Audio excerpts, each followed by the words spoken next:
ইরানের সর্বোচ্চ ধর্মীয় নেতা আয়াতুল্লাহ আলী খামেনিকে হত্যার ইসরায়েলি পরিকল্পনায় ভেটো দিয়েছেন মার্কিন প্রেসিডেন্ট ডোনাল্ড ট্রাম্প।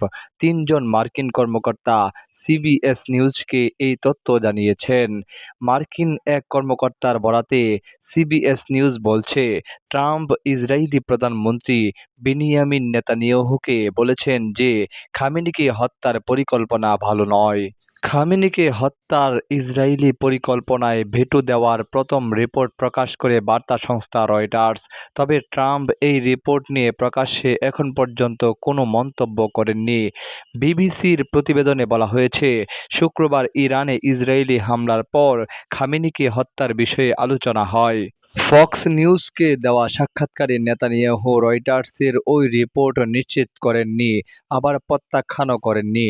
নেতানিয়াহু বলেছেন, এমন অনেক কথোপকথনের মিথ্যা রিপোর্ট আছে যা কখনো ঘটেনি এবং আমি এই বিষয়ে কিছু বলছি না।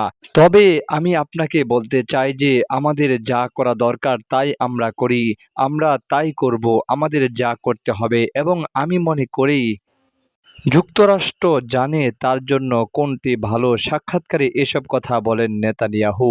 ইসরায়েলি একজন কর্মকর্তা সিবিএস নিউজকে বলেছেন, নীতিগতভাবে ইসরায়েল রাজনৈতিক নেতাদের হত্যা করে না, আমাদের লক্ষ্য পারমাণবিক এবং সামরিক।